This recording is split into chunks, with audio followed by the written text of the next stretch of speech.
नमस्कार। एक 27 वर्षीय युवक की कुंडली हमारे सामने 1 मार्च 1993 मध्य रात्रि पश्चात 12:16 पर इनका जन्म हुआ। वृश्चिक लगन की ये कुंडली है और वृषभ राशि की इनकी कुंडली है, यानी चंद्रमा इनका 2 नंबर में बैठा हुआ है। वृषभ राशि के लॉर्ड शुक्र देव हैं, लगन के लॉर्ड मंगल हैं, दोनों में मतभेद है, यानी आपके शरीर और आपका मन इन दोनों में मतभेद है, क्योंकि दोनों के जो लॉर्ड हैं वो आपसी मित्रता नहीं रखते हैं। शरीर कुछ कह रहा है, मन कुछ कह रहा है। शरीर कह रहा है शांति से रखो, धैर्य से काम लो, मन कह रहा है नहीं, लग्जरियस लाइफ चाहिए, उसके लिए कुछ भी करना पड़े। तो ये एक थोड़ा सा प्रॉब्लम का विषय हो जाता है इस जैसे लोगों में। वृश्चिक लगन में राहु। वृश्चिक को बिच्छू कहा गया है। वृश्चिक का मतलब होता है बिच्छू, और राहु एक सर्प ग्रह है या इसके अंदर जहर है। अब वृश्चिक में अगर राहु बैठे, इसको कहते हैं व्यक्ति स्वभाव से बहुत अधिक गोपनीय है, स्वभाव में घुनना भी है, और किसी भी व्यक्ति विशेष के प्रति वो दुश्मनी भी रख सकता है, उसके प्रति बदले की भावना भी रख सकता है, और उसको कानों कान खबर भी नहीं रहेगी, और मौका आने पर ऐसे व्यक्ति घात करते हैं, इसमें कोई संदेह नहीं है। यानी अगर किसी भी व्यक्ति विशेष की इनसे दुश्मनी हो जाए तो ये छोड़ेगा नहीं, चाहे उसको 10 साल बाद बदला लेने का मौका मिले, लेकिन ये बदला लेगा। ऐसे लोग स्वभाव में बहुत छुपे और गोपनीय होते हैं। इनके साथ रहने वाले लोग भी इनको पूर्ण रूप से नहीं भांप सकते कि इस व्यक्ति के मन में चल क्या रहा है। साथ ही साथ लग्न का मालिक जो है वो मंगल है, अष्टम भाव में बैठा है, ये और अधिक गोपनीयता को दर्शाता है। मंगल जैसा ग्रह अष्टम भाव में बुध की राशि में बैठा है। दिमाग से तो बहुत तेज हैं आप, गोपनीय भी हैं, पूरी तरीके से खुलकर नहीं आते हैं। मन के अंदर स्वार्थ भाव भी ये प्लैनेट देता है। ये कॉम्बिनेशन अष्टम में मंगल दोष भी बनाता है। 7वें घर में चंद्रमा केतु। चंद्रमा मन का मालिक है, राहु केतु एक्सेस पे है, यानी ये क्रोध भी दे सकता है, चिड़चिड़ाहटपन भी दे सकता है, एग्रेशन भी दे सकता है, और ये सप्तम भाव में बैठा हुआ है। इसलिए ये सब चीज़ें कहीं ना कहीं आपकी मैरिड लाइफ को प्रभावित अवश्य करेंगी। अब बात करते हैं, चंद्रमा नवम का मालिक होकर सप्तम भाव में उच्च चुका है। इसका मतलब कहीं ना कहीं शादी के बाद व्यक्ति को जीवन में तरक्की मिलती है, या कह सकते हैं जहाँ पर शादी होती है उस तरफ से आपको कोई ना कोई तरक्की मिल रही है। शनि कुंडली के तीसरे घर में। जब शनि तीसरे घर में अपनी राशि में हो, टूर से, ट्रैवलिंग से, यात्राओं से, पड़ोसियों से, मित्रों के साथ जुड़कर जीवन में फ़ायदा मिलता है। शनि की ये स्थिति आपको साहस प्रदान करती है, सहजता प्रदान करती है, अत्यधिक मेहनत करने का जज्बा प्रदान करती है। तो ये अपने आप में बहुत अच्छी स्थिति है। साथ ही साथ व्यक्ति को स्वयं के बल पर भी जीवन में भूमि जमीन जायदाद का योग मिलता है, लेकिन ऐसे लोगों को जीवन में मकान बनाने में स्वयं के बल पर थोड़ा समय लग जाता है। सूर्य चौथे घर में है, दशमेश है, दशम का मालिक दशम को देखता है। ये प्रोफेशनल लाइफ के लिए ठीक है, माता की हेल्थ के लिए ठीक नहीं है। बुध और शुक्र पंचम भाव में व्यक्ति को अच्छी कैचिंग पावर देते हैं, अच्छी बुद्धि देते हैं, अच्छी सोच देते हैं। व्यक्ति का दिमाग बहुत तेज गति से दौड़ता है, क्योंकि शास्त्र कहता है बृहस्पति शुक्र का अगर पंचम नवम से, शुक्र और बृहस्पति का पंचम नवम भाव से कॉम्बिनेशन हो तो ये सरस्वती योग है। सरस्वती योग का मतलब ये नहीं है कि वो बहुत अच्छा पढ़ेगा, इसका मतलब ये है उसके ऊपर कहीं ना कहीं बुद्धि, विवेक, समझदारी, सभी चीज़ों की कमांड है। वो सब चीज़ को बड़ी जल्दी से भांप लेता है। स्वभाव में तेज भी है, चपल भी है, चालाक भी है, मूर्ख नहीं है, धूर्त नहीं है। कोई व्यक्ति उसको पागल नहीं बना पाएगा। ये अच्छा कॉम्बिनेशन है। यहाँ पर अगर देखें तो बुध और बृहस्पति का राशि परिवर्तन है। इसको कहते हैं बुद्धि के बल पर बहुत बड़ा अचीवमेंट करना। कुछ नहीं पता ये व्यक्ति जीवन में कितना बड़ा खेल खेल दे, क्योंकि रिस्क लेने की क्षमता ऐसे लोगों में होती है, और जितना बड़ा रिस्क उतना ही मोटा फ़ायदा। ये हमेशा का एक रूल रहा है, और ऐसे लोगों की बुद्धि ऐसी जगहों पे काम करती है। कभी कभी बहुत मोटी रकम से ये शेयर मार्केट में भी पैसा कमा लेते हैं, सट्टे बाज़ार में पैसा कमा लेते हैं, ऐसा बहुत हद तक देखा गया है। लेकिन बुध यहाँ वक्री है और 0 डिग्री का, इसलिए जीवन में जब भी कोई बड़ा फैसला लें बहुत सोच समझ कर लें, नहीं तो ये बुध आपको पटक भी देगा। शुक्र एग्जॉल्टेड है, सप्तम का मालिक होकर पंचम में पंचमेश से दृष्ट है, जीवन में प्रेम संबंधों को कराता है और बहुत हद तक कभी कभी ऐसे लोग प्रेम विवाह करने की भी इच्छा रखते हैं, नहीं तो लाइफ में लव रिलेशनशिप्स तो अवश्य आएंगी। बृहस्पति आपको घर परिवार से पैसा दिलाएगा, अपनी दशा में बृहस्पति आपको धन दिलाएगा, स्वयं के बल पर भी धन मिलेगा, घर परिवार की तरफ से भी धन मिलेगा। कभी कभी ऐसे लोगों के घर में जो काम होता है, चाहे कुटुंब का काम हो, कुटुंब का कोई बिजनेस हो, वो करने में ऐसे लोग सफल भी रहते हैं। चलिए, ये तो था आपकी कुंडली में ग्रहों की स्थितियाँ।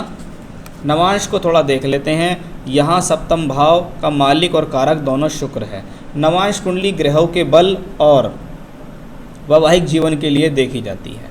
वहाँ पर शुक्र छठे घर में राहु के साथ है, मंगल के साथ है, सूर्य के साथ है और चंद्रमा के साथ है। ये एक अच्छा कॉम्बिनेशन वैवाहिक जीवन के हिसाब से नहीं दिखाई दे रहा। इसको कहते हैं विवाह में देरी के साथ साथ अपनी पत्नी से वैचारिक मतभेदता या लड़ाई झगड़े तक भी स्थिति का पहुंच जाना। बाकी ये स्थिति कितनी ज़्यादा बड़ी होगी, कितनी ज़्यादा प्रॉब्लम देगी, वो पता लगेगा आपकी पत्नी की कुंडली के आधार पर। लेकिन आपके हिसाब से तो ये प्रॉब्लम नेगेटिव है। चलिए, दशा पे आते हैं कि राहु की महादशा आपको लंबे समय से चल रही है और आप इसको मान सकते हैं 18 वर्ष की राहु की महादशा होती है, 2029 में ख़त्म हो जाएगी। अभी राहु में बुध आपको चल रहा है। राहु कुंडली के लग्न में बैठा है, जोश देगा, साहस देगा, हिम्मत देगा, अति साहस भी देगा। अपनी वाणी पर भी कंट्रोल रखना पड़ेगा, अपने चरित्र पर भी कंट्रोल रखना पड़ेगा, जल्दबाजी से बचना होगा, एक्स्ट्रा स्पोकन नहीं होना है, बिना बात की जोश नहीं दिखाना है, झगड़ा नहीं करना है किसी से, क्योंकि ये प्लैनेट आपको इस प्रकार की स्थितियों में इन्वॉल्व करा सकता है।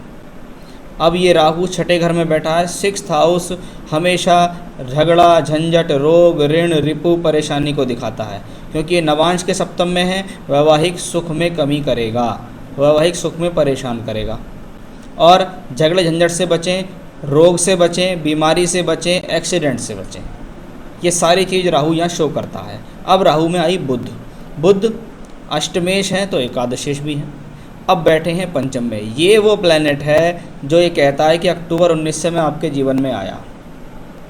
बुध पंचम में है, एकादशेश होके है, पंचम से कनेक्शन बनाता है। इसका मतलब जीवन में आमदनी तो है, लेकिन उस आमदनी को डबल तिबल या बहुत अधिक बढ़ाने में या एकदम लाभ के प्रति आकर्षित होने में ऐसा ना हो कि आप अपने जीवन में कुछ अलग ही मार्ग अपनाना शुरू कर दें कि भी काम तो चलता रहेगा। ऐसा करते हैं, दिमाग में कुछ बहुत बड़ा करने का सोचते हैं और उस बड़ा करने के चक्कर में आप अपने जीवन में अपना नुकसान ना कर लें। वो कॉम्बिनेशन यहाँ दिखता है। चुपचाप काम करते रहोगे तो लाभ आता रहेगा, क्योंकि ऐसी दशा में व्यक्ति किसी की ना तो सुनता है, वो ये सोचता है कि तुमसे ज़्यादा सुपीरियर कोई नहीं है, तुम्हारा दिमाग औरों के मुकाबले तेज़ चलता है। और भाई साहब, तेज़ चलता भी है, इसमें भी कोई संदेह नहीं है, लेकिन कहते हैं ना, ज़रूरत से ज़्यादा कोई भी चीज़ हो तो जीवन में नुकसान करती है।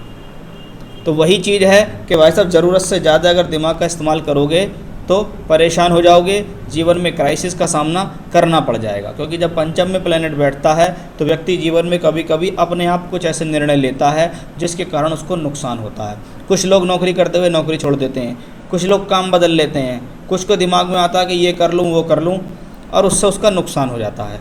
मैं अभी कहूँगा कि अपने आप ऊपर बहुत हद तक संयम रखो, क्योंकि आपकी ये बुध की जो दशा है, राहु में बुध, ये आपको किसी न किसी प्रकार का नुकसान इस तरीके से दे सकती है। दशमांश कुंडली में बुध तीसरे घर में बैठा है, तीसरे घर में बैठा है, साथ में बृहस्पति है जो कि सप्तमेश है और मंगल भी है। इसका मतलब कहीं ना कहीं बुध की दशा में आपकी लाइफ में परिवर्तन आएगा।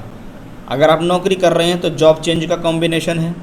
आप अपने प्रोफेशनल बिजनेस के लाइफ में हैं तो आप अपने बिजनेस को किसी अन्य स्थान से जोड़ सकते हैं। यानी टूर, ट्रैवलिंग, यात्राएं और परिवर्तन अवश्य है, जो कि मई 2022 तक होता रहेगा, चलेगा। ऐसा लाइफ में आपके अवश्य होगा। तो थोड़ा सा सावधान रहिएगा। सवालों पे आता हूँ कुछ आपके। जॉब मेरी दिसंबर में लगी थी जो मार्च में छूट गई, यानी ये हो गया आपके करियर में डाउनफॉल का सामना, जिसके बारे में मैं आपसे चर्चा कर रहा था। क्या इन फ्यूचर में बिजनेस ट्राई करना सही रहेगा? कब तक बिजनेस जॉब कर सकता हूँ? देखो, आपकी नौकरी लगी है और छूट गई, मुझे ऐसा लगता है कहीं ना कहीं आपका इसमें फॉल्ट रहा है कि आपकी कहीं नौकरी लगी और छूट गई। हो सकता है आपके बात करने के तरीके से या सामने वाले को आपका तरीका पसंद ना आया हो, जिसके कारण वो अंदरूनी तौर पे आपसे परेशान हो गया हो, इसलिए उसने कहा कि भी आप नौकरी छोड़ दो या चले जाओ, इसलिए आपकी 3 से 4 महीने में नौकरी छूट गई। इसमें मैं पूर्णतः दोष कुछ दशा को भी दूंगा, कुछ आपको भी अवश्य दूंगा। क्या इन फ्यूचर में बिजनेस ट्राई करना सही रहेगा? कब तक बिजनेस या जॉब कर सकते हैं?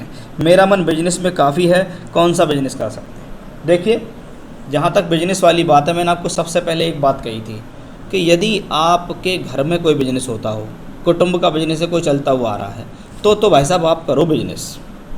यदि बिजनेस नहीं कर रहे हैं घर में कोई भी लोग, तो मैं अभी आपको किसी भी प्रकार के बिजनेस करने की सलाह नहीं दूंगा, कम से कम 2023 तक नहीं दूंगा।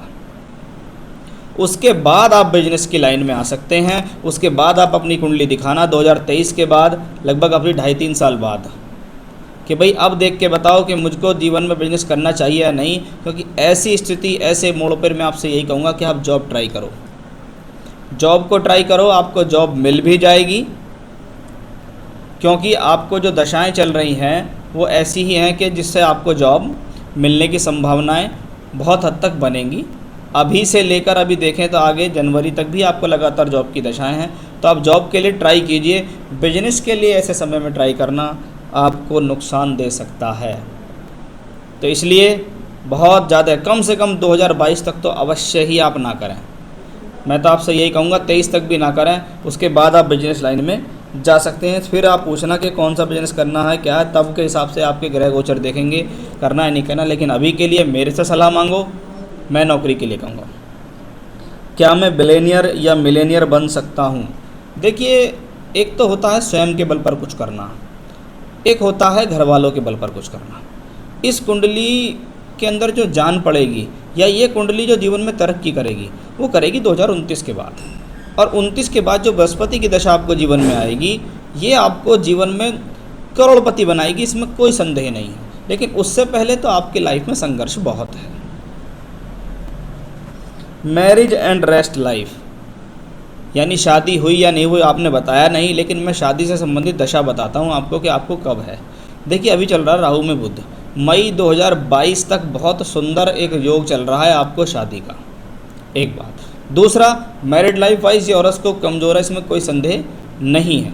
इसलिए कुंडली मिलान करके विवाह करें, रिश्ते देखें, कुंडली मिलान करें, गुण मिलान ना करें कृपा करके, और देखें लड़की की कुंडली में अगर पॉजिटिव एस्पेक्ट्स दिखते हैं तो आप शादी करें, क्योंकि मई 2022 तक शादी अवश्य हो जाएगी। लेकिन मैरिड लाइफ वाइज ये चार्ट कमज़ोर है, इसमें परेशानी दिखती है। मांगलिक आप हैं, ज़रूरी नहीं है कि आपको कोई मांगलिक लड़की ही चाहिए, मांगलिक नहीं भी हैं तो भी चलेगा, लेकिन निर्भर करता है कि उसकी कुंडली में और ज़्यादा पॉजिटिव चीज़ क्या है। क्योंकि आपके में नेगेटिव है और उसके में भी नेगेटिव हो गई तो आप 36 में से कितने भी गुण मिला लेना, आपका डाइवोर्स होके रहेगा। इसलिए आप कुंडली मिलान पर अधिक ध्यान दें, क्योंकि चिंता यहाँ शादी की नहीं है, चिंता ये है कि शादी के बाद का जीवन कैसा होगा। चलिए, मोस्ट ऑफ ऑल मैंने आपके सभी सवालों के जवाब दिए। अभी राहु की दशा है, लंबी दशा है, संघर्ष इसमें लगातार बना रहेगा, क्योंकि जीवन में जो उदय आएगा वो 2029 के बाद इस कुंडली का बहुत बढ़िया समय आएगा, जिसको कहेंगे बृहस्पति की दशा में अच्छी खासी तरक्की करना, अच्छा खासा पैसा स्वयं के बल पर अर्जित करना। ये तो थे आपकी हॉरोस्कोप, उससे जुड़े हुए सवाल, उसका एनालिसिस। अब बात करते हैं कि ऐसे क्या उपाय करें जो आपको सब चीज़ों पे कंट्रोल करें। देखिए, रोज़ाना आप एक बार तो भगवान शिव का स्तोत्र पाठ है रुद्राष्टकम, मैं आपको उसका लिंक दे दूंगा, आप उसको सुनिए, उसके साथ साथ बोलिएगा। जब भी मन करे तब कर सकते हैं, रुद्राष्टकम का पाठ करें, एक बात। दूसरा, पुखराज रतन धारण करना आपके लिए फ़ायदेमंद रहेगा, आप पुखराज रतन धारण कीजिए। साथ ही साथ हनुमान चालीसा का पाठ दिन में एक बार अवश्य कीजिए। और बुधवार के दिन गणेश जी के मंदिर में 5 बूंदी के लड्डू लेके जाइए, भगवान गणेश के सामने बूंदी के लड्डू का भोग लगाइए, धूप बत्ती जलाइए, और दूर्वा घास होती है, जो घास नॉर्मली उग जाती है बाहर, उस दूर्वा घास को थोड़ा सा जड़ सहित तोड़ लीजिए, उसको पानी से धो के भगवान गणेश के चरणों में अर्पित कीजिए। ये काम सिर्फ बुधवार करना है और इसको लंबे समय तक करना है। और जो उपाय बताए हैं, जैसे आपका रुद्राष्टकम और हनुमान चालीसा, ये लगातार करो। बाकी जिन चीज़ों के बारे में बताया ध्यान रखो। अभी नौकरी पे ध्यान दो, नौकरी सर्च करो, उसी के बारे में टारगेट बनाओ। 2023 के बाद आप व्यवसाय के बारे में सोचना। नमस्कार।